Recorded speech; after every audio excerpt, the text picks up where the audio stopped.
About a year ago, I made a video about power scaling and its overall presence on the internet, and I had a pretty hefty section about Death Battle, where I discussed some criticisms thrown at the show and defended it from arguments that I thought were pretty silly, like hating episodes purely based on the verdict while completely ignoring the other aspects like animation, presentation, voice acting, and all that jazz, while also giving my own grievances with certain episodes. That video did pretty well, all things considered, and ever since, I've kept up with the show, and it's safe to say that they had absolutely no problems moving forward. Oh, so in that video, I didn't really mention the relationship Death Battle had with the now, I think, defunct Rooster Teeth. You see, for most of its run, Death Battle was associated or owned by separate companies, the first of which being Screw Attack for its early years, before the show just became the only popular thing that company had, to the point they just rebranded to the Death Battle channel. Rest in peace. And then Rooster Teeth, who you might know from shows like Ruby and Camp Camp. They mainly provided the show's budget, so, yeah, this news was kind of fucking scary when it came out. I remember everyone doom posting with plenty of employees from Rooster Teeth not even knowing that they were gonna randomly lose their jobs just like that. It's a terrible situation that didn't just affect the people working at Death Battle. Still, the show's aliveness was in question for quite a bit, with many people speculating a deal with the same company who produced the Amazing Digital Circus, Glitch. That was until it was announced that Death Battle, for the first time in the show's history, will be entirely independently run with a Kickstarter campaign to follow suit. I remember the team posted this green square and a lot of people thought they were bought out by fucking Hulu, I think. In all honesty, I think this was the better outcome. Yeah, it would be difficult to do, but being entirely indie meant that they didn't have to conform to a company's wants and have full creative freedom. They just needed that goal of $75,000, which sounds reasonable enough, but I don't know if they'll be able to get that much. They got nearly $1 million. This entire situation was a fucking roller coaster of emotions, and ultimately, I am really happy with the outcome. I do think thematically, Season 10 would have been a good send-off for the series. They did the ultimate rematch between Goku and Superman that everyone seemed happy with, and did one of the most wanted matchups in the show's history, Galactus vs. Unicron. You know, that's a fine resume. But luckily, that's not the timeline we live in, and with this massive switch up in the show's production, I wanted to look at every episode of Death Battle's indie run and see how they're doing. Was this change for the better, or is it too much for the team to handle? That's what I mainly want to answer today. There's 7, technically 8, there's 10, this video has been in limbo for so fucking long, episodes I'm gonna cover to see, is Death Battle better? I don't know the title of this video yet, it's literally called Working Title. Okay, sorry to start off on a sour note, but I don't like how they introduce the characters now. It's way too quick and fails to tell the audience the connections between the two. Like, what the fuck am I supposed to get from the ostracized Viltrumite and the doomed Saiyan? I understand it's such a small part of the episode, so it might not be that big of a deal, but I'm personally not a fan. The old way felt more personalized to the characters they were covering. That's strike one, Death Battle. Do better, please. Omni-Man vs. Bardock is easily the most controversial episode in this indie run. I mean, just look at those dislikes, oh my. This has a lot to do with the verdict of it. I've already made it clear that the result of an episode doesn't affect my overall opinion unless I find the reasoning flawed from my own perspective. Like Mario vs. Sonic 2019, I can clearly point out that they left out a bunch of essential material for each character, like Solaris for Sonic and the universe exploding in Galaxy for Mario. But I can also point out stuff for matchups that I don't have too much knowledge of, like Green Lantern vs. Ben 10, where they leave a lot of the integral arguments to sidebars instead of focusing on them for the post-analysis. You know, it's stuff that makes me see why people would criticize it and therefore claim it's wrong. And Omni-Man vs. Bardock falls into this, sadly. Of course, you got the natural dickheads saying that Death Battle should have stayed dead because their fictional character died, but besides that loud minority, I can honestly see where the people who disagree with this episode are coming from. Firstly, I was really confused by their decision to include Super Saiyan Bardock. They explained that it's a completely made-up scenario that has no connection to the original source material. So I was expecting them to bring it up in Bardock's rundown as a way to conclude his story by connecting the transformation to what Goku would later experience, but they end up using it in the fight and the post-analysis. This decision, in my opinion, just ends up hindering their argument in the long run, especially when you have graphics like this. I'm sorry, but when I see this massive of a speed gap in favor of Bardock and a relatively smaller power and durability ability gap in comparison for Omni-Man, I'm like, I do understand their argument. I'm not saying the conclusion makes absolutely no sense. Them bringing up Bardock's inexperience with the Super Saiyan form and comparing it to Nolan's insane experience advantage was something I didn't really think of when going into this matchup, but it's an argument that didn't fully convince me, especially with the Super Saiyan inclusion. But enough about the verdict, let's talk about the episode overall. One of the main worries I had when going into this indie run was the inevitable budget decrease the show was going to experience due to them not having the support of an actual company. But luckily, this episode showed me that they're still able to make content on par with its Rooster Teeth run. The only thing that was missing from the previous seasons were the animated segments they introduced back in season 5, which I'm personally not too fed up with. While it was a cool inclusion to make, you know, I'm fine that they were there in the first place. It didn't add anything to an overall episode, and it does feel like the first thing I would have thought to cut in order to save some money. I enjoyed both rundowns. Bardock was a massive highlight for me. The way they connected everything back to Goku was really cathartic. I will honestly never understand the people who say Death Battle hates Dragon Ball, because when you point out episodes where Dragon Ball characters win, it then turns into, well, they only hate the Saiyans. You might think I'm strawmanning here, but I've legit heard people say that, and again, I don't understand it. There's so much passion when looking into Bardock. They clearly care about these characters and their source material, and I don't think just because they made Bardock lose that it completely negates that love they have for his character. Omni-Man ain't too bad as well. I wasn't as invested even though I just got done binging Invincible before this, but it gets its job done well enough. It has some little things that made me do a slight nose exhale, like the fucking leprechaun inclusion, and Boomstick saying Wiz is missing out on having children. Also, I think it's a given at this point, but the editing is really great. They do a good job at making these manga and comic panels come to life, though I will say the music was maybe a little too loud for me. I could still hear what they were saying, but it felt like the voiceovers and music were trying to coexist when the music should be supporting the voiceovers, but it's not too big of a deal. The Board of Wisdom from season 2 returns. I forget if they brought it back in a previous episode, but it was cool to see. And we also get Fortnite. The animation for this episode was done by Devil Artemis, a Death Battle mainstay starting his run back in season 6 with Ganondorf vs. Dracula, one of my personal favorites from that season. I think he's done some great work since then, producing some of the best episodes of the entire series, which is insane to me because he's done a lot of them in fucking Source Filmmaker. I know he's gotten a lot of flack for certain episodes, and trust me, we'll get there, but his work in this one is pretty decent. I can take or leave how shiny the models look, and Omni-Man's model in general. What the fuck is that? But the overall animation quality is pretty good. I did notice some of that iconic SFM jank in the beginning, but it was nothing too distracting, and the overall movement, power, and speed of the characters I ran out of breath there. The overall movement, power, and speed of the characters were still conveyed well, with little impact frames and effects being added to have that little extra oomph. Also, the lighting here looks straight up fantastic at times. The entire ending taking place in outer space was great with the added blue lighting, and they make Bardock's Super Saiyan form really pop out. I love it. I love it. I love it, brother. However, I think overall, Omni-Man vs. Bardock just falls into that, yeah, it was pretty good category. It doesn't have any insane highlights that has me inclined to give it anything but a 7 out of 10. There's cool shit that happens here, no doubt. Omni-Man using Bardock's tail from his Ozaru form to whack him was pretty funny.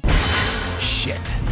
Bardock in general probably has the best lines here, and by best I mean like fucking one more. My sons would kick his ass! Speaking of Ozaru, I never really noticed that the form hasn't showed up in the dozens and dozens of Dragon Ball episodes they've done until this one. It's just kind of neat. They usually cover the guys who can destroy the universe like a gazillion times over, so it was pretty cool seeing them cover the smaller scale side of Dragon Ball. One of my more prevalent issues is how underutilized the interactions are. Again, I pointed out that there's lines that I liked, but they definitely could have gone further with it. A lot of it feels unnatural, like they're just dolls they can press a little button on and they'll say a cool voice line. Their first interaction is the best example. This planet isn't anyone's to conquer.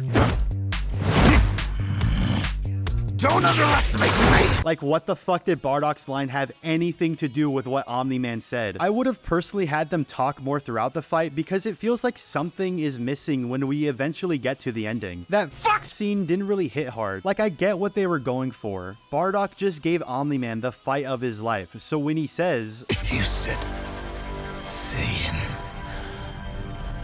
Remember it." And Nolan follows up with that line, it's supposed to show that he's gained respect for the Saiyan race and Bardock in general. But there's very little interactions throughout the fight that complements this ending, so my reaction to it just ends up being okay? I think the respect Nolan gets for Bardock should have been subtly hinted at in their interactions, but since they barely talk, they never have the opportunity to do it. The thing is, it's not that big of a deal to me. I think maybe 1 or 2 rewrites could have fixed the gripes I have with this episode, but even then, I still think Omni-Man vs. Bardock is worth watching, with my main problems being iffy moments on their explanation of the verdict and the fact that the actual characters of Omni-Man and Bardock aren't fully utilized in the fight. Let's fucking hope the rest of these episodes aren't as controversial as this one. Oh my fuck. Just when you thought the show was over, we're only closer to a full disclosure. Okay, recording for Joker versus Giorno. Giorno. If I'm mispronouncing it, then suck my dick. Fucker. Dude, I don't know if it was just me, but I remember back when this matchup was being discussed. Way before it was even confirmed, I saw everyone hype it up as this thing that would get catastrophic backlash no matter who won. It was that complicated of a debate, so I thought this shit would be near the reputation of a Goku versus Superman or Ben versus Hal, the way people were talking it up. So color me fucking surprised when the episode finally released and the response was just, yeah, they pretty much got on the dot. Not saying I wanted this episode to get backlash, but back in my day, we used to get 50 billion poorly recorded debunk videos on our matchups. Come on, guys. This one's pretty decent. The analysis segments were alright. It gets its job done, making me interested in these characters. I was honestly pretty intrigued with this matchup and thought they handled both of these guys and their powers pretty well, especially Giorno. That shit had me confused as fuck, but it was cool to learn about. The fight itself wasn't half bad either. Admittedly, it's nothing super fantastic, but it manages to use the powers of Joker and Giorno in interesting ways. Of course, with how fucking absurd these guys are, there's always more you can do, but I think what they included made for some great choreography. Also, little things like Joker mistaking Giorno's stand as a persona and Giorno doing the same thing but vice versa was a nice detail. And again, I think overall the fight is consistently good with some great visuals. I was really excited when the show started using 3D backgrounds for their sprite fights. I will always like how that looks. And using Persona's UI design and JoJo's typography throughout the battle was really cool. You could tell the people responsible were big fans of both series and wanted to include what they could. I really want to emphasize the positives because I do enjoy this episode. It's just that I have quite a few gripes with it that, to be fair, don't ruin anything. Like some of the tweening being a bit wonky here and there. I'm no animator, but I really don't like it when they rely on this puppet style of animation. It just feels like it wasn't made for sprites, but they have gotten better at it, and there were only a couple times where I was like, that looks a bit weird. Also, I'm mixed on the ending. I do think it's really cool that they just casually implement a 3D segment. You know, that's usually for special episodes like Saitama vs. Popeye, so I wasn't expecting it. But the Muda Muda part is just... There's no real impact on the hits. It feels so choppy, and the final punch has this really goofy drawing of Joker that just kind of takes me out of the final scene. Like at that point, I know they're not going to kill Joker. If my favorite character's death involved this frame, then I might have to throw hands. Go home and get the gun. I think everything after that is fine though, but that Muda Muda part was the low point for me. Still, not a bad one, just a pretty standard episode of Death Battle. I would put it on a similar tier to Killua vs. Misaka. A decently fun episode that I may or may not come back to.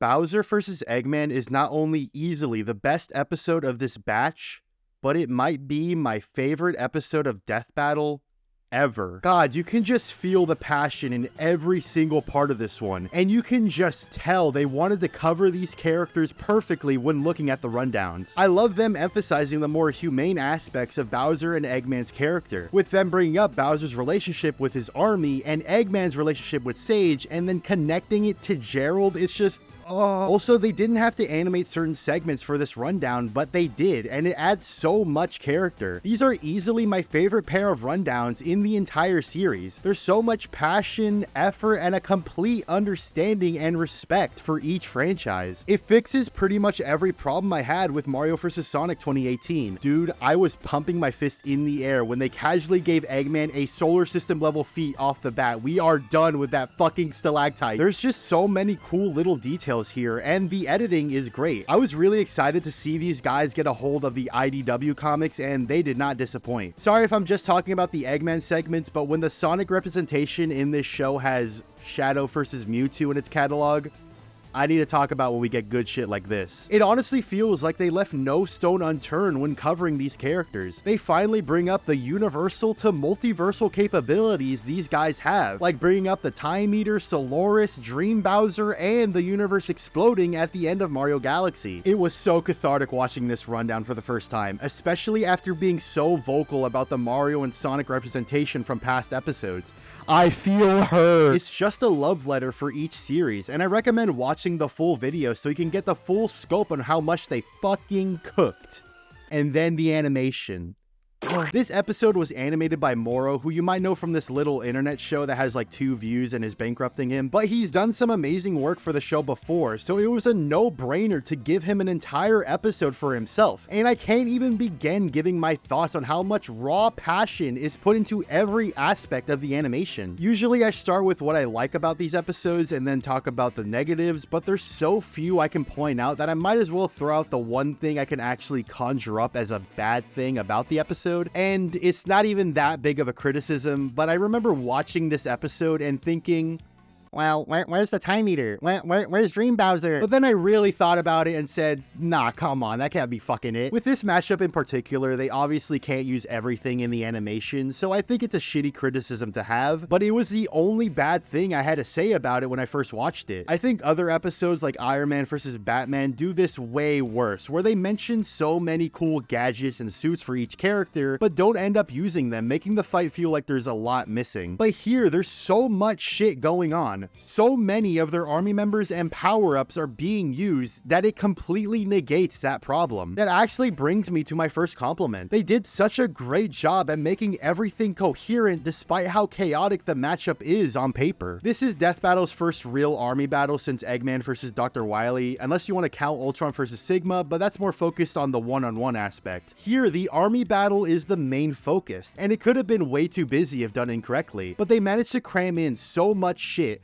make it so chaotic, but still have cohesion and natural escalation where need be. Controlled chaos is what I would describe it, which is pretty fitting, but the team did such a great job at making this feel like an actual army battle, which may sound simple, but it's so easy to write separate one-on-one fights and call it an army battle, which is how I would describe Eggman vs. Wile E. But here, there's so much shit happening at so many different angles. Each of the armies get the upper hand at different points of the fight, and use specific counters on certain army members when they get the chance. Take the first major shakeup of the fight, that being Infinite's introduction. As soon as Eggman gets a feel for the battle, he has Infinite handicap Bowser's army, not letting them move. But then King Boo, who is able to see through Infinite's perception bullshit, uses that immunity to get rid of Eggman's initial advantage. Infinite lasted 5 seconds, by the way. There's so many moments like this, and it manages to make the fight feel layered and complex. And add in the fact that there are so many cool little details sprinkled throughout the fight. Like, did you notice that Metal Sonic is just standing there menacingly just before his introduction? One of my personal favorite details is how they portray Bowser's loyalty to his army. Like the Infinite scene, where he uses his powers to make sure not even the runt of the litter is crushed. Or like how in the end, when Eggman calls upon the Death Egg, he puts himself in front of his entire army to protect them. It's small character moments that you think have no real significance, but they then point out that the loyalty Bowser has with his army is an important factor in his victory. It's so fucking sick, and again, there are plenty of other little moments like this throughout the fight. There might even be some that I haven't even noticed, so point them out in the comments if there's anything I missed. And I haven't even talked about how this episode single-handedly did the impossible.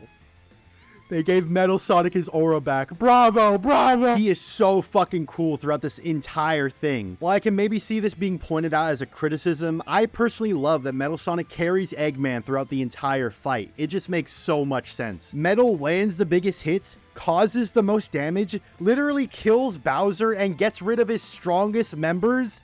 This man canonically got shafted by base Batman, by the way. I was kind of disappointed that we didn't get to see Metal Overlord. It did kind of feel like they were building up to that. And now that I think about it, would Metal Overlord be able to become Super Metal Overlord and destroy the entire Gooniverse? Bro, Jesus fucking Christ. I haven't even talked about the track for this episode.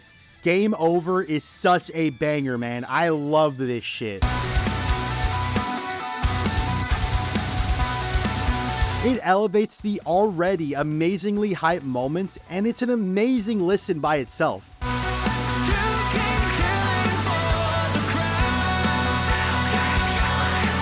I've hit PRs at the gym because of this song, I swear to God. Fucking hell, before I even end this off, these fucking madmen decided to put alternate scenarios showcasing some of the stuff they weren't able to put in this fight. I'm gonna mention this term later on, but this episode has that extra layer to it that separates it from the best of the best. Bowser vs. Eggman is really special to me. It feels like something I've been waiting for ever since Mario vs. Sonic 2018. It's not just an episode of Death Battle. It is a pure passion project that shows love to every related community. My favorite episode before this one was Pokemon vs. Digimon, and the reason that one had been at the top for so long was because it had such an impact on me as a kid. Seeing something I was so hyped for and it not just reaching my expectations, but surpassing it while doing stuff that will forever stick in my mind was a feeling I thought the show would never replicate. But they did it. And in my opinion, Bowser vs. Eggman will never be topped. Now it's time for Among Us vs. Fall Guys. Yippee! Among Us vs. Fall Guys is pretty fun. I actually wasn't expecting this episode to even happen. I'm pretty sure this is the first one to take part in the Tournament of Champions, a campaign that lets fans vote for a specific matchup in the next upcoming season. This one didn't end up winning, so I just came to the conclusion that it, along with the others that didn't win, were a complete no-go for the next season, but here we are. I was pretty interested to see how they would go about this fight. Will it be sort of an army battle, or will it just be a Fall Guy versus an imposter? I think they went about it well enough, having a majority of the fight be between the main Fall Guy and imposter, with the other members joining later on for natural escalation. I do want to get my grievances with this episode out first, the analysis being my main issue. They heavily rely on the whole, well, isn't this thing wacky? Woo, woo, woo, we pulled a Twitter feed, isn't this crazy? Thing way too much here, and while it wasn't annoying, it just made me kind of tune out for most of it. Like, the analysis isn't downright terrible. I like the unique intro when introducing the two, being more about their presence in 2020 than their actual similarities. And the Among Us game going on throughout the episode was pretty cute, even though it just went on for a little too long. But it got kind of repetitive when the only joke was how weird they are, especially when they got to the Fall Guys. Like, we get it, they eat food through their feet, and it ain't that fucking wacky, dude. The animation itself was pretty fun. Again, I like their approach to the battle, being a one-on-one fight, and then escalating it to a mini army battle where they can show off their more wacky abilities. My only problem is the start of the fight. It might be the worst looking part, no doubt. They really try to make that camera movement work here, but And while I understand what they were going for with the still images, and I do like that it starts off as a traditional Among Us and Fall Guys game with everyone being booted from the ship so they can go through the obstacle courses, it did go on for just a little too long, to the point where it felt like they were taking time away from the legit great second half. I swear, every time I rewatch this episode, I just skip to the second portion. Do I think the first half is like the worst thing ever? No, but again, it feels like it takes time away from the really good stuff. Am I saying I just wanted this episode to be cool 2D animation that probably costs a fucking fortune? Well, no. When the imposter and Fall Guy actually start fighting one-on-one, I think everything from the sprite work to the 2D animation is done great. It's just I wanted to see this fight much earlier, but they spend the first half setting it up, which gets annoying when you know that these fights can't be more than 4 minutes. But fuck, man, that 2D animation was so fucking cool. I unironically think it might be some of the best in the entire series. If they needed the beginning to be like that in order to have the ending be like this, I would have been somewhat fine with that. It sucks that this episode seems to be the least viewed one out of all of these, except for Master Chief vs. Doom Guy. That episode just came out. Fuck. I think this one deserves more love. Not everything it does is great, but you can clearly tell the team had a lot of fun with it. And to my Henry Stickmin heads, they got you here. Good episode. I think I'll put it just a bit above Omni-Man vs. Bardock, but a little below Joker vs. Giorno. Though these 3 episodes are different shades of 7 out of 10. I think Joker vs. Giorno was more consistent than this one, but the highs of Among Us vs. Fall Guys are more enjoyable than Omni-Man vs. Bardock. And then nothing is even close to beating Bowser vs. Eggman, so there's a... oh god.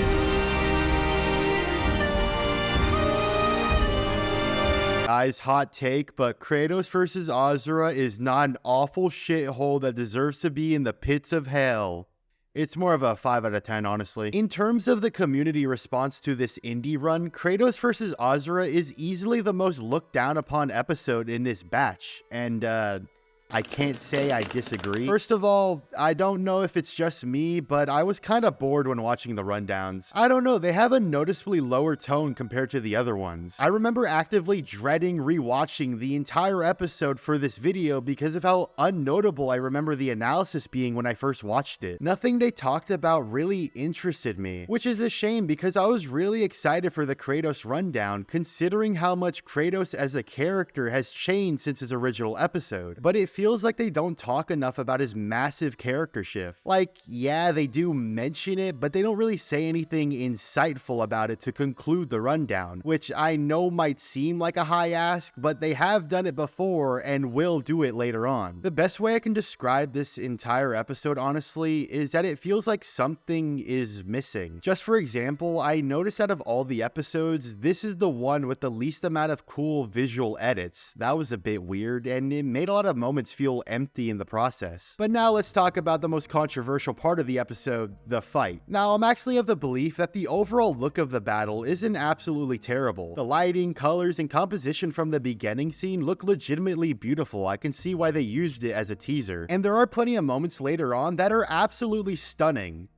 But that doesn't distract from the fact that a bit of it does look like carbonated poop water. It was really disappointing when the fight immediately changed from being set in such an ambient setting with beautiful lighting to this disgusting piss color that in turn shows us how these models look ever so slightly off when put in a brighter setting, whereas before they were able to hide the imperfections with the darker lighting. Again, these models just look silly here, especially Kratos, and it makes a lot of moments that you're very clearly supposed to take seriously just fucking laughable. Like, why does Kratos think he's in a fucking anime opening? What the fuck is this shit? It's weird because although I am shitting on the look of the fight, I remember it being a little worse on my first watch, but seeing it again made me realize that the actual animation on the characters are done pretty well. It's not without its janky moments, don't get me wrong, but I think it does a fine enough job. And again, there are some legitimately fantastic looking scenes. Besides that one shot, the ending is visually amazing. I remember watching it and thinking, how the fuck did they do that in Blender without everything exploding? It looks so fucking cool. And honestly, that's why I can't really say that this is one of the worst episodes of the show. Hell, it's not even the worst Devil Artemis episode. I'll talk about him a little later on, but overall, I think he's improved a lot, and this episode is still something to be proud of. There's very clearly so much effort and passion put into this fight, but maybe some time constraints led to certain aspects not being pushed further. Like, the writing of this episode was just kinda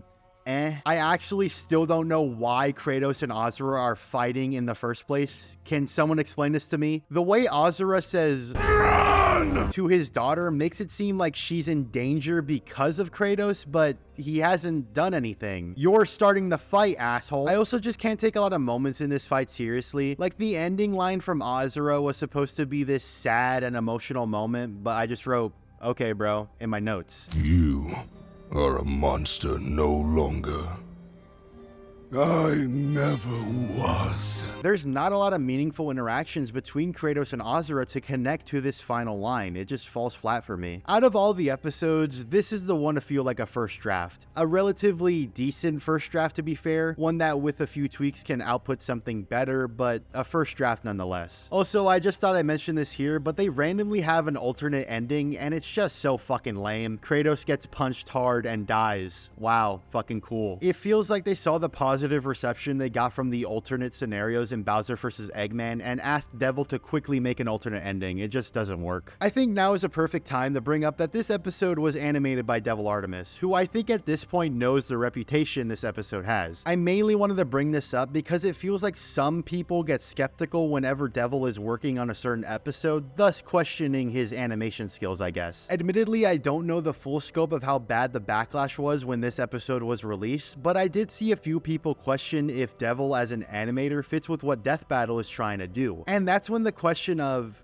Well, if this was done in season 2, would it be better? What do I think about this? Well, first of all, I don't think the problems with certain Devil episodes, specifically this one, are purely on Devil Artemis. Like I said, there are some legit fantastic looking moments here, so I refuse to believe that the downsides of this episode are from a lack of talent or not caring. I genuinely believe it was a result of bad circumstances. This is a tough matchup to pull off and meet people's expectations, and it's been clear that Death Battle runs on a relatively tight schedule. Hell, back in the day, one of the animators, Torian, was literally finishing up Yang vs Tifa the day the episode was supposed to air live. Like, the fight was just exported about like 2 hours ago, so We literally worked up down to the wire. My point is, to put the blame entirely on Devil is pretty stupid, and using this episode to completely undermine the fantastic work he's done is stupider.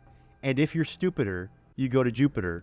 I don't know what the fuck. That's my take on the topic. I've written this segment like 3 times trying to get everything covered the best I can, but I either didn't like what I wrote or thought what I was saying didn't make sense. So if what I'm saying is stupid, then just say it in the comments. I don't fucking know. Anyways, is this episode one of the worst in the series?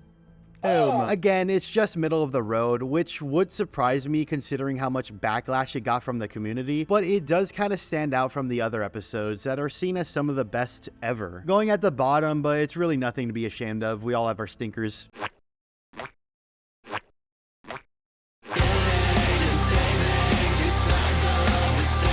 You know, this set of episodes has 7 combatants that were already used in previous matchups, yet I've barely noticed. I think the characters they choose to return were perfect. Some of these guys haven't been seen since season 1 or needed a more modern rundown, and they did a great job at making the returns not derivative of their original appearances. For all the returning characters, it feels like these episodes are their first ever appearance, making each rundown feel fresh and not just copies of the original. So, good shit on that, brother. Luckily, Ghost Rider vs Spawn brings back the momentum that Kratos vs Asura completely fucked in the ass. I think out of all the confirmed returning combatants, these two were the ones I was the most interested in seeing getting a modern rundown. Ghost Rider was just used against Lobo in a random Season 6 episode, and Spawn was used back when I was still scared of this video. This one was pretty good. I liked it a lot. Thanks. Fucking thanks. Awesome. That was so cool. That was so cool of that guy. Fuck that guy. Nothing too special happens in the rundowns besides a Sans mention and the novelty of seeing a Spawn rundown in the modern era of the show. Not even that big of a Spawn fan, but being able to learn more about it was pretty cool, considering his previous episode just covered the most basic aspects of his character. But here they go through all of his story and go more in depth with his powers. I mentioned the word novelty, and that's mainly because I think this rundown blatantly showcases the improvements the show has made in its writing. It's pretty cool. But no duh, the fight is the highlight here. Average compliments I've said for the previous episodes can be said here. Backgrounds and effects are great, the 2D animated parts are really clean looking, and I love the music. I've been obsessed with Hell's Angels ever since it released. The amount of times I've walked to work pretending to be a badass while listening to it is immeasurable. The sprite work here is also fantastic. They use already established sprites for each character instead of the custom rigged ones, so they didn't have to worry too much about certain movements looking weird. But there's still some amazing custom work here, and the effects again look amazing. It just puts it all together. The highlight for me has to be the writing. There are so many fun interactions in this one. I really like Spawn saying that Ghost Rider fights like a bum. I thought that was funny. And of course, The vestments of the holy cannot disguise your wickedness. God forbid. classic. Also, what the fuck is that saying? The only major problem I have with the fight is the ending. And don't get me wrong, the setup for the death is really sick. With Ghost Rider using his penance stare on Spawn, it failing, then letting Spawn use his own penance-like attack they talked about in the rundown. It's super cool, and that Have a taste of your own goddamn medicine. line was so perfect. But is it just me, or the fact that the lead up to Ghost Rider's death is literally edited comic panels showing the people the writer has killed? Like, what the fuck is this, a fan cam? It really takes me out of it, especially when you can so clearly see the text in certain ones. Like, I don't think the Ghost Rider visualized the text bubble going, "Ah!" when reliving his sins. I think it would have been better if they just did drawings. It's not only better than this, but it would take less time than straight up animating certain parts, thus wasting time, which I'm guessing is maybe why they ended up going for the comic panel ending. Oh yeah, Spawn fucking wins. I actually wasn't expecting that when I first watched it. I heard Ghost Rider and Galactus in the same sentence and immediately thought it was GG's, but Spawn actually gets it done. I thought the explanation was good enough, but I did see a few people disagree, which is fair. But yeah, I enjoyed this one quite a bit. Going in second place so far, everything is pushed to a good quality that separates it from the Joker vs. Giorno's, but it's not even close to Bowser vs. Eggman.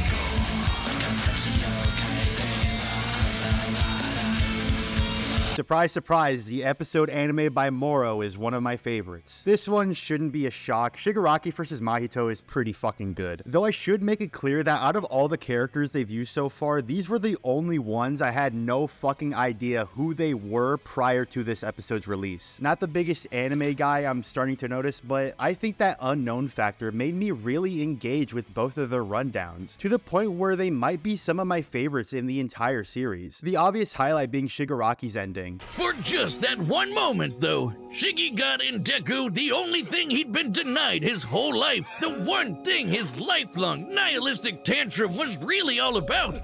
He got a hero who tried to save him. It's just so fucking good, man. You can just feel the pure passion with this rundown. I fucking love it. Mahito has some highlights too, like a Shininja reference, kind of lig. And them just shitting on the nihilist aspect of Mahito's character was pretty fun. I was not expecting fucking Smiling Friends clip stuff. And the fight is good, but I have to be an asshole, so here's some things I disliked. There were some rigging moments that looked a little weird. This shot of Shigaraki's mouth looked kind of fucking wonky. Oh my god, here's more thoughts I'm gonna throw. I can't exaggerate how minor my complaints for this episode are. I really feel like everything is done near perfectly. The animation is obviously fantastic, with some really great effects to elevate the movements. It all looks super clean, and there's so many cool little details like impact frames on certain actions, and I thought it was really awesome that they immediately acknowledged the question of if Shigaraki could even see Mahito right in the beginning in a subtle way. Also, the writing has a lot of highlights. I like the times where they push the cartoon behavior of Mahito. I kind of wish they did it more. It was pretty fun. And there's plenty of cool dialogue moments. Mahito's "Did I get the part?" response was really well delivered, and I don't know why, but I fucking love the Domain expansion. Michael Cusack did a really good job with the character. You might know him from the circus show, and his name is Michael Kovac, by the way. I mistook him for the Smiling Friends green. Okay, I'm actually fucking stupid. He's not even voiced by Michael Kovac. I got it fucking wrong. He's fucking voiced by fucking, what's his name? Hold on. He's voiced by Sean Shalot. He's voiced by him. I'm fucking stupid. I don't know what the fuck's going on. I'm fucking tired of this. This scene really stuck with me the first time I watched it. I don't know why. I think it's just how casual Mahito does it. He doesn't hesitate for a second. As soon as he's on the back foot, he immediately goes for his presumably instant win move. It's a subtle character moment that's really fucking cool to me. And the ending is just great. Mahito being a little bitch was the perfect way to end things. And the way they were able to convey the different reasons why they hate humanity with Shigaraki's final line was perfect. Also, this is funny. Not much more to say about this episode. Again, I think it speaks for itself, and I would recommend giving it a watch even if you aren't familiar with these characters. This batch, once again, has an episode that I could put among my favorites of the entire show. Maybe not top 10, but definitely top 20, 25 at bare minimum. Was it the Shadow vs. Mewtwo rematch that won't happen anytime soon because people are boring? One of the more intriguing rewards for Death Battle's Kickstarter was being able to choose which past episode would get a rematch, an honestly really good inclusion that I'm sure convinced a lot of people to donate. And there were a ton of options, with the one I was hoping for being Shadow vs. Mewtwo. And yeah, safe to say I wasn't thrilled when this one ended up winning. The original Master Chief vs. Doom guy was not a matchup suited for the early parts of the show. This was still when Ben was using a Mac to animate these episodes, and the explanation for the winners were shorter than the piss break I took 2 minutes ago. Still though, really?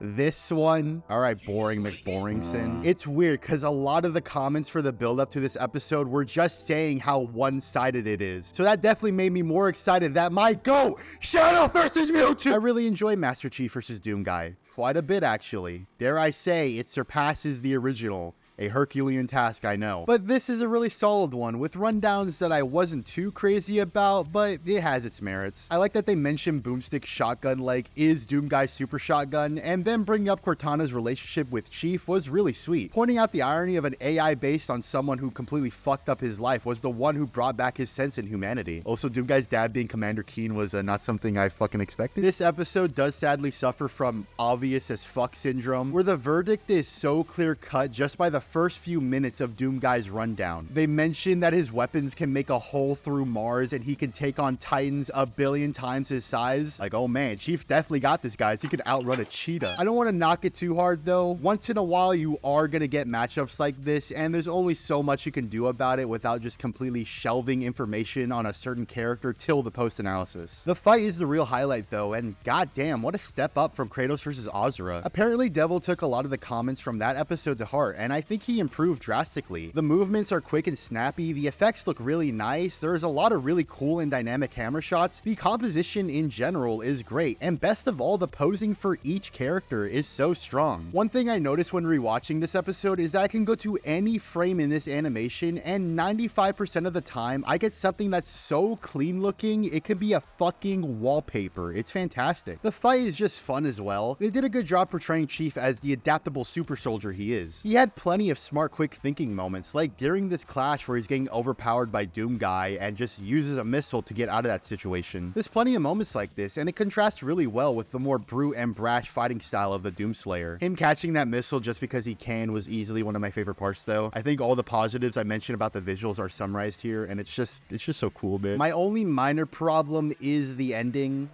Kinda. The death is easily the most brutal of these episodes, and the final shot is a really cool callback to the Doom series, but I thought the actual kill came a bit out of nowhere. I didn't really like that the Chief was very clearly on guard after the beam clash, yet still gets caught by the grapple hook. Kinda goes against how he fights in this episode. You're telling me the guy who was able to avoid the same attack while falling through a portal to hell got caught by this? It's not even like Doomguy transported to a different rock. He's very clearly in the same place, so you can't even make the argument that he caught Chief off guard. It feels like he just chose to get hit. If I were to change it, I think I would have a final quick one-on-one confrontation where Doomguy just overpowers Chief. His skills now null and void as he's beaten and bloody, barely able to stand, yet still wanting to finish the fight.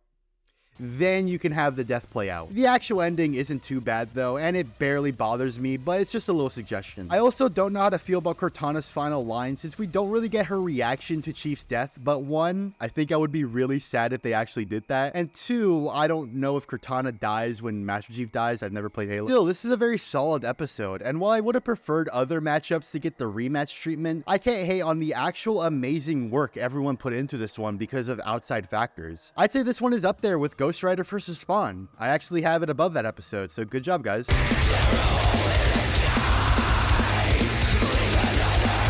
Simone vs. Kyle is good.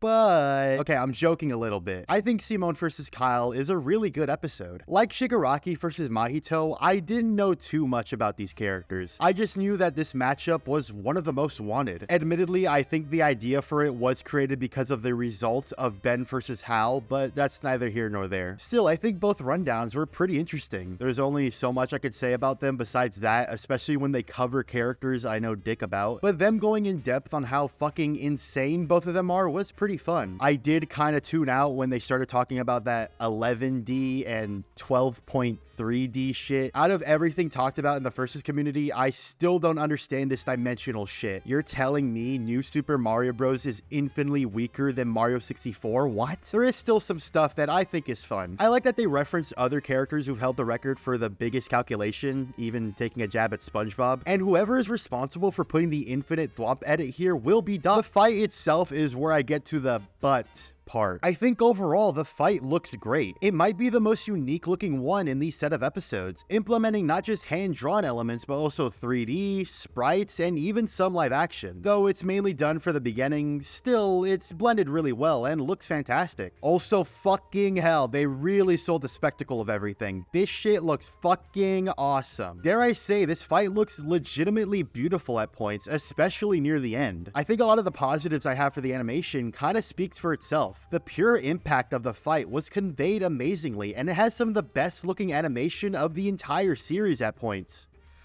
But my problems lie on the finer details. While I have praised this episode's animation, I will say that there are some fucking ugly looking shots here, and it mainly involves Kyle for some reason. I hate the way they drew him in certain scenes. It's weird because in one shot he looks like he's traced from a 3D model, and in the next he looks like a fucking Gacha Life character. This shot might be the worst though. I don't know what the fuck happened here. It looks like it was fucking rotoscoped. I also think this episode has a similar problem to Omni-Man vs Bardock, where they don't really do much with their actual characters. I think that final scene was supposed to get me hyped, and Kyle's death is supposed to make me go, "Aw, that was sweet," but it didn't really get a reaction out of me because they kind of stopped talking to each other at a certain point, thus not having the time to build up to this ending. Also, and this might just be me, but maybe they went to the off-the-wall shit a little too fast. I thought the start of the fight was great, having them use their basic drills and constructs. It's a nice way to get a feel for the fight, but then not even a minute later, they're doing some crazy shit. There's not a lot of time to breathe. It gets to a point where I would describe Simone vs. Kyle as style over substance, which people may or may not agree with, but I think it's a perfect phrase to summarize my overall thoughts. It has that amazing spectacle that I love a lot, but doesn't have that extra layer to it that puts it among the greats. Still, fucking good episode even with those complaints. I even liked the post-analysis, thought it was pretty interesting that the verdict came down to such unorthodox aspects like imagination and willpower. Fuck. I also like the music done by Brandon Yates. Spiral of Emotions is very obviously inspired by the custom track Brandon made years ago for this matchup, Will of the Drill.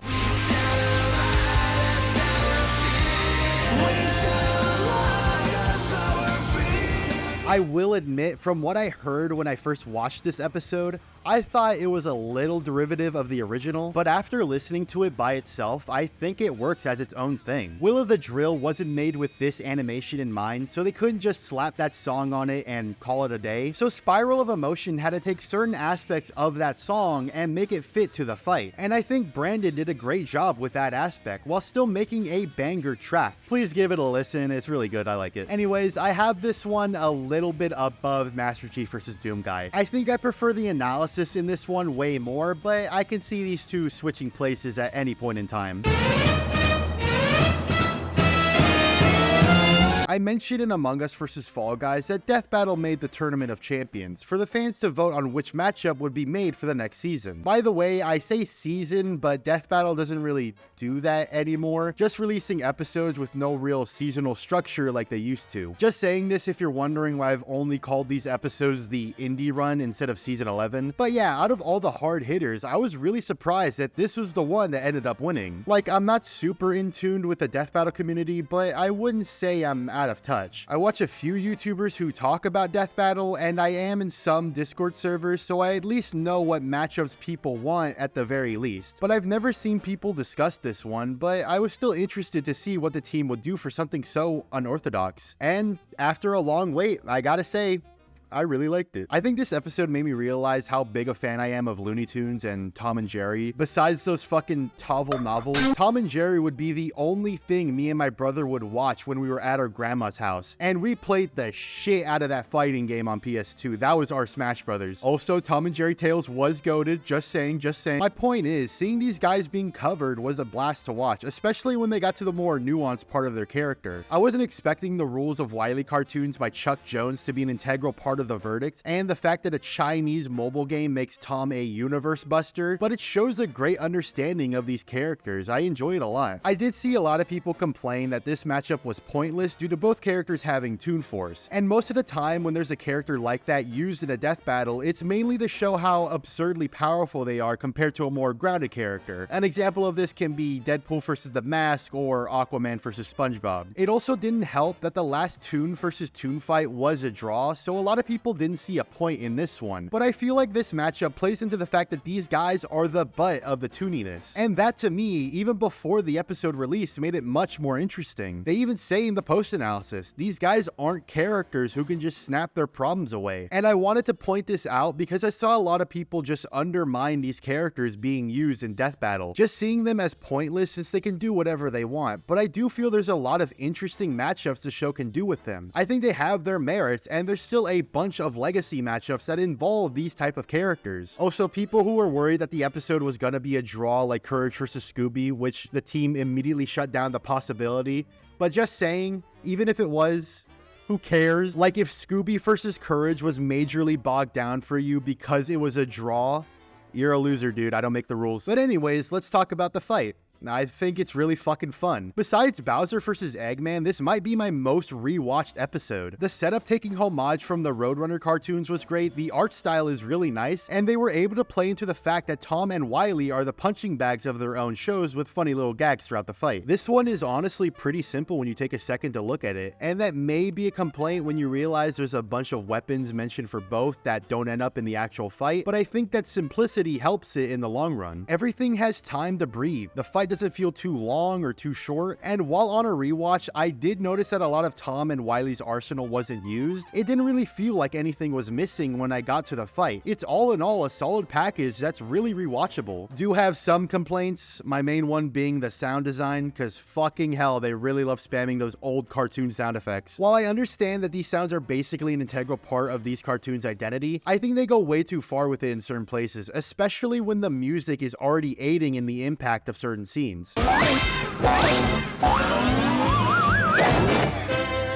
don't know why, but this part tickles my brain. Besides that, my only other complaint is that there are some shots where Tom, I don't know, he just doesn't look like Tom. I think it's his eyes in certain shots. It's just ever so slightly off where I end up noticing it. Also, in hindsight, that scene of Tom losing 8 of his 9 lives made the winner kind of obvious. I say in hindsight because even when I first watched it, I was still wide-eyed wondering who was gonna win. That more shows how dumb I am though. Fuck. But yeah, Wile E vs. Tom is a really fun episode. I also like the post-analysis. The fact that Space Jam was a deciding factor was really fun, and it's weirdly in-depth. I wasn't really expecting that for this matchup. I have this one over Simone vs. Kyle, which some people might disagree with. I don't really know the consensus of these episodes, but unironically, I think this episode is almost the complete opposite of that one. Wile E vs. Tom is substance over style, while Simone vs. Kyle is style over substance, and whichever you prefer is completely up to you, but I think I slightly prefer Wile E vs. Tom. Glad we ended on such a fantastic note. If this video isn't finished before Deku vs. Spider-Man, then there might be more left of the video.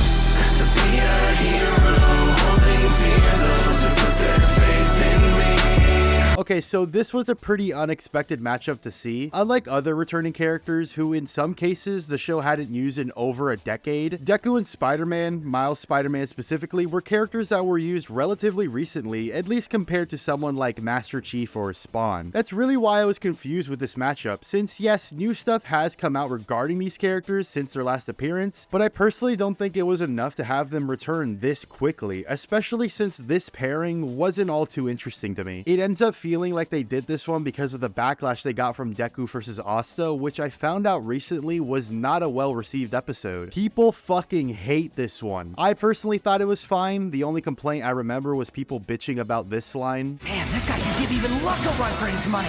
Thought that discourse was stupid. Like, it's just a character commenting on another character's speed. It's not that deep. Do you really want him to go, well, he's fast, but he's not as fast as so-and-so who can go 15 bazillion times the speed of light? Like, what? But yeah, I'm convinced that the reaction to this episode was the reason why they decided to do this one. I think one of the major complaints from Deku vs. Asta was the characterization, but I could be talking out my ass. If you know why people hate this episode, please let me know. I don't know anything about these guys. I just see flashy shit and I clap my feet together. Anyways, the rundowns were pretty alright, although sadly, I think my comments on these characters returning a little too quickly kind of shows in how similar these rundowns are to their previous appearance. Not saying that they're completely the same, they do cover different stuff, but remember what I said in Ghost Rider vs. Spawn and how it felt like the rundowns for the returning characters were written like it was their first time ever appearing on the show. Yeah, it just doesn't feel like that for this one, and it makes these rundowns feel very unremarkable besides the endings for both. I like that they brought up the whole everyone can be a hero thing in the conclusions for both, and the transition from Miles to Deku's rundown was pretty neat, but besides that, it wasn't too interesting. It was just okay. The fight was pretty cool. We got another Moro animated episode, and this one uses the most 3D elements performance out of any of his past episodes, and I think the overall look is pretty unique. There are a few weird looking shots, and I don't think Miles' model clashes well with Deku's, but it isn't anything too distracting, and there's a lot of cool details like having comic panel textures and using text boxes in certain scenes to make the fight look like it's taking place in a comic. Also, goddamn, the colors here are absolutely beautiful. It's so vibrant. All in all, I love the way the fight looks. Sadly, this is the part of the review where I bitch, and I do have quite a few complaints. The dialogue and character moments just kind of fell flat for me. No offense to the voice actors, but some of their deliveries felt really low in tone, and it just took me out of the fight, especially near the end where they're fighting in the abandoned part of the city. This is supposed to be a hype moment, but it almost feels like they're whisper screaming.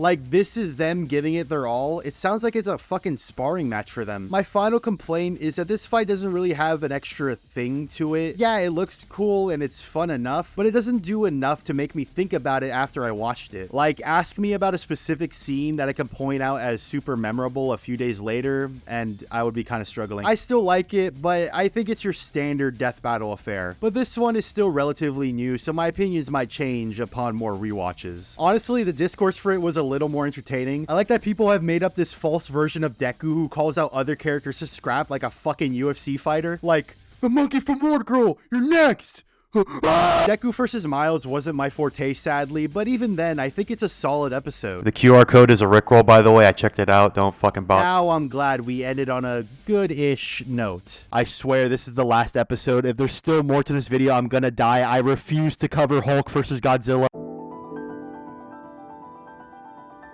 And that's all the episodes that have been released since the whole Rooster Teeth ordeal happened. I think overall, the team adjusted amazingly well to these new circumstances. There's no real dip in quality that I noticed, and they're still putting out banger after banger. I might come back to this topic later, since like I said, there's no real seasonal structure, so I think they're just going to be releasing episodes till they die, I guess. But there are some confirmed episodes that I think will justify making a part 2. Hell, I'm definitely making an individual video on Ash vs. Yugi whenever that comes out. My go will win. There are some issues that I think are going to be a bit prevalent in this run, like the fact that the anticipation for what the next episode is going to be is kind of non-existent. It's not even Death Battle's fault, but most of the matchups for this run have already been confirmed, except for Deku versus Miles, I think. But even then, the reaction for that one was just kind of... I think it fucks with the build-up, and one of my favorite little things about the show was getting to see people's genuine reaction to a matchup we would have never expected. Oh! I just don't like the fact that I won't be as hyped for the reveal of Ash vs. Yugi and Ruby vs. Maka. Matchups that the fans have wanted to see for a decade. It's kind of sad, but again, not much you can do. Also, please change the previews back to how they were before. I don't like this trailer shit, it's so lame. But besides those things, I would say Death Battle is not only just as good as it was before, but it might be even better. That's about all I have for today. This video was way longer than I thought it would be, but thanks for sticking around. I am so sorry for the wait on videos. I swear the Pokemon movies ranking is happening. Here's the timeline. This is how long it is so far, and there's still more. After that video is done, hopefully by August or September, I should be uploading more consistently, but if you guys like these smaller projects, let me know. Anyways, thank you for watching. See you in 5 years.